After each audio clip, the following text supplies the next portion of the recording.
আমাদের ভাই তারেক রহমান। কথাটা শোনার পরে মারহাবা বলবেন।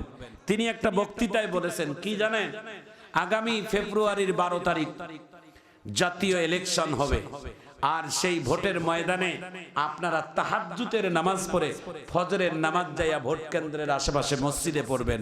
একটু জোরে বলেন মারহাবা। বাংলাদেশের ইতিপূর্বের কোন নেতারা এমন কথা মুখ থেকে আমরা শুনি নাই, ঠিক কিনা কন? যেই নেতায় ফজরের তাহাজ্জুদের নামাজের কথা বলে, যেই নেতায় তার কর্মীদেরকে ফজরের নামাজ পড়ার কথা বলে, ভোট দেওয়ার জন্য আহ্বান করে, এটাই তো বুকটা ঠান্ডা হয়। কথা বলেন ঠিক কিনা?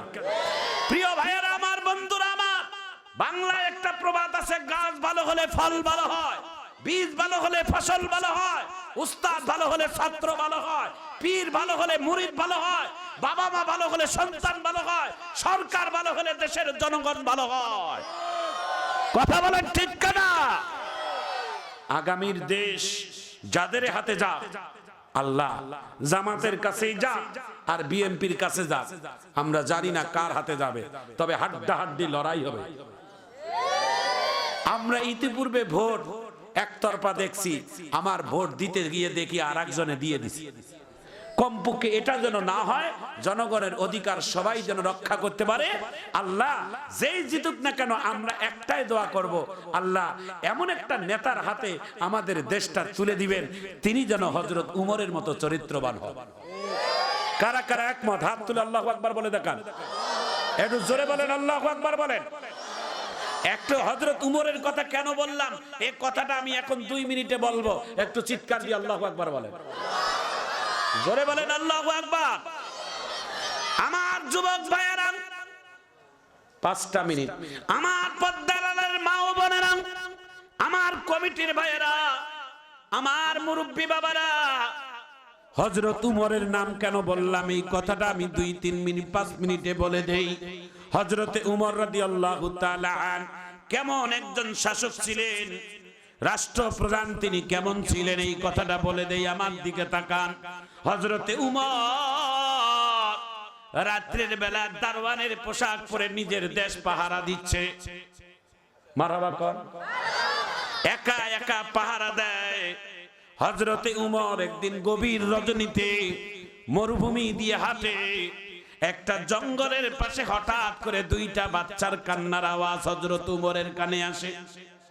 হযরত উমর আস্তে আস্তে করে বাচ্চা দুটোর কাছে যায়, দেখে তার একজন বৃদ্ধা মা চুলার মধ্যে আগুন দিছে, ডেস্কিটা চুলার মধ্যে দিছে, আর সন্তান দুটোকে সান্ত্বনা দিয়ে বলছে, বাজান রান্না চড়াইছি, রান্না হলে তারপর খাওয়াইয়া ঘুমাই দেব, তাতে তোমরা ঘুমাই যাও, আমার রান্নাটা হলে তোমাদেরকে খাওয়াবো।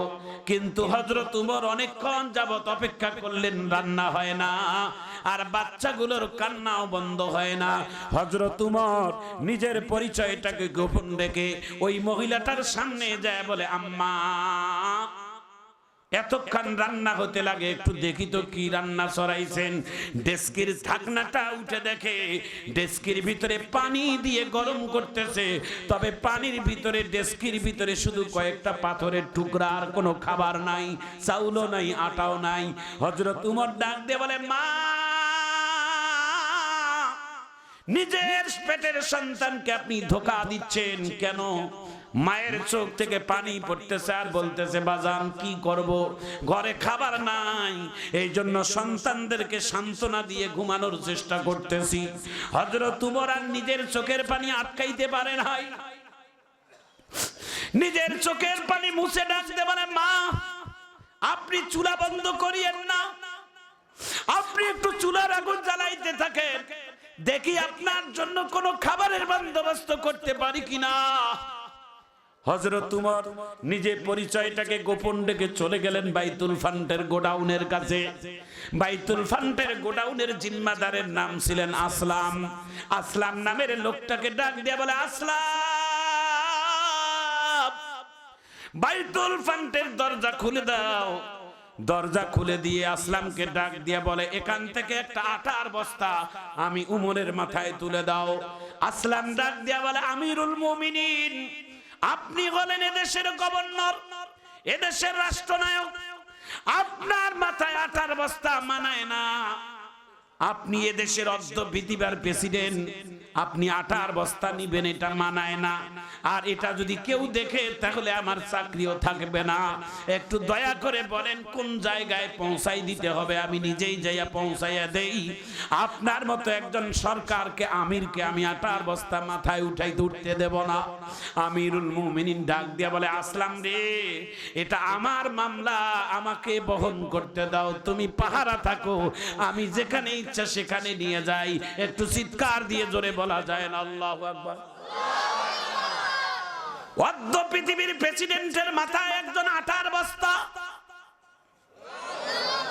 এটা জোরে কর। আমাদের দেশের চেয়ারম্যান মেম্বার হলে পাত্তায় পাওয়া যায় না, কথা কোন ঠিক কেন? বাংলাদেশের মতো 14টা দেশের মতো একটা রাষ্ট্রনায়ক, কত বড় একজন রাষ্ট্রপ্রধান, যার ভয়ে শয়তান কাঁপে, সুবহানাল্লাহ। সেই অর্ধ পৃথিবীর রাষ্ট্রনায়ক আমিরুল মুমিনিন আটার বস্তা মাথায় নিয়েছে। গভীর রাত্রে এই বিধবা মহিলার কাছে গেছে, যা বলছে, মা তুমি একটু চুলার পাশ থেকে সরো।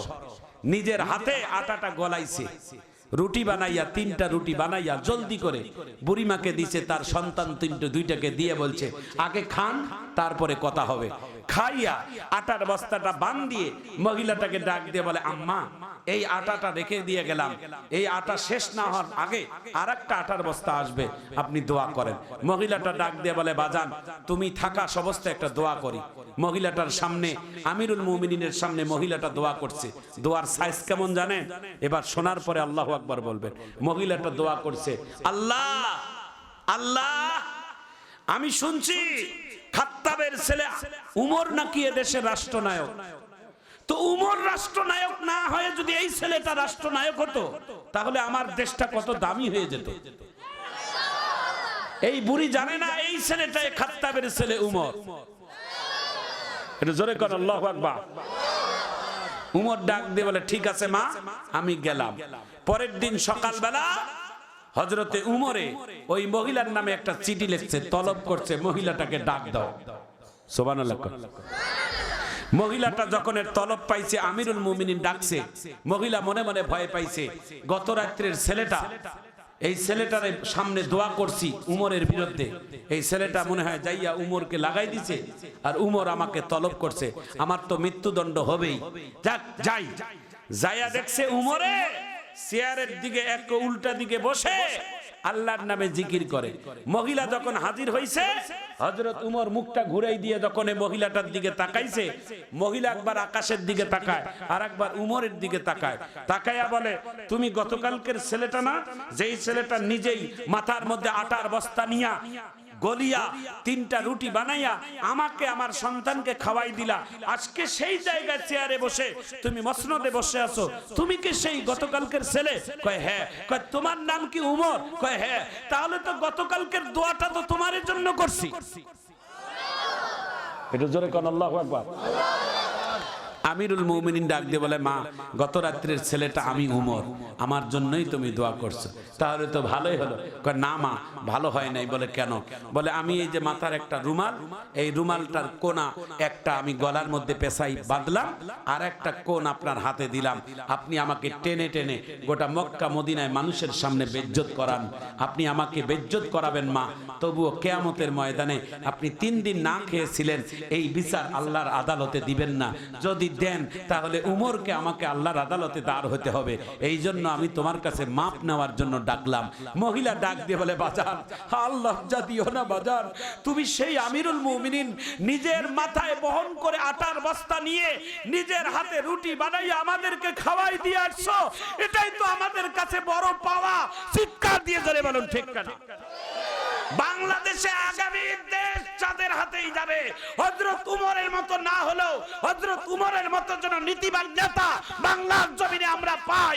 কারা কারা একবার হাত তুলে আল্লাহু আকবার বলে দেখা।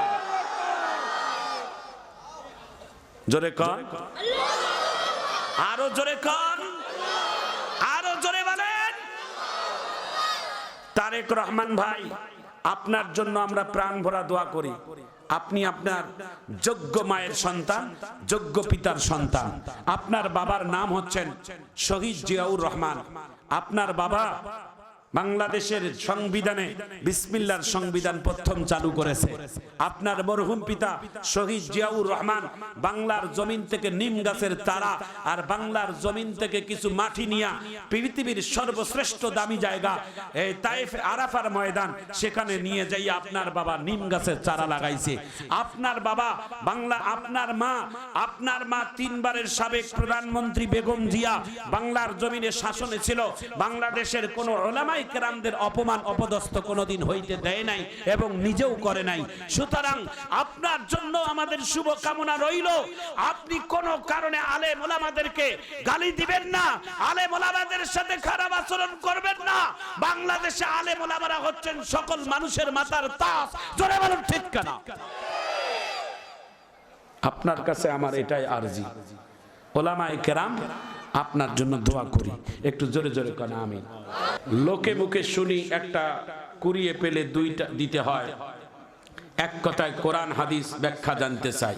প্রিয় ভাইয়েরা আমার, একটা জিনিস যদি আপনি কুড়িয়ে পান, সেটাকে আপনি যথাসম্ভব আপনি যত চেষ্টা করবেন প্রচার করার জন্য, যাতে করে আপনার হারানো জিনিসটা যার কাছ থেকে হারিয়ে গেছে তার কাছে যদি পৌঁছাই দিতে পারেন, এটাও একটা সদকায়ে জারিয়া। সুবহানাল্লাহ বলেন। হারানো জিনিস যদি কারো কাছে ফিরিয়ে দিতে পারেন, এটা সদকায়ে জারিয়ার সওয়াব। এবং হারানো জিনিসটা পাওয়ার পর যদি যথাসম্ভবত যদি না আসে আপনার কাছে, উপযুক্তভাবে প্রমাণাদি না আসে, সেটা আপনি দানও করতে পারেন অথবা নিজেও খেতে পারেন, অসুবিধা নেই। সুবহানাল্লাহ বলেন। একটা জিনিস হারিয়ে গেলে বা কুড়িয়ে পেলে তার বদলায় 2 টাকা দান করতে হয় না। আপনি হারিয়ে পাইলেন, একটা জিনিস পাইলেন, সেটা দান করলেও সওয়াব পাবেন, ফিরিয়ে দিলেও সওয়াব পাবেন। একটু জোরে কোন আমিন। তবে যদি যার জিনিস তার কাছে যদি ফিরিয়ে দিতে পারেন, আমি মনে করব আপনি ডবল সওয়াবের ভাগী হবেন। কারণ একটা হলো ইমানি পরীক্ষা, অন্যের সম্পদ আপনি নিজের মনে করলেন না যে এটা আমার সম্পদ নয়, এটা অন্যের কারো হারানো জিনিস। এটা আপনার অন্তরে ব্যথা, সব সময় খালি যন্ত্রণা করতেছে কখন জিনিসটা যায়। আর যার জিনিসটা হাতে যাবে উনি তো অন্তর থেকে একটা দোয়া পাবে, ওই দোয়ার প্রাপ্যটা আপনিও পেয়ে যাবেন। আল্লাহ যেন আমাদের সবাইকে কবুল করেন, আজকের ইন্তেজামিয়া কমিটিকে কবুল করেন।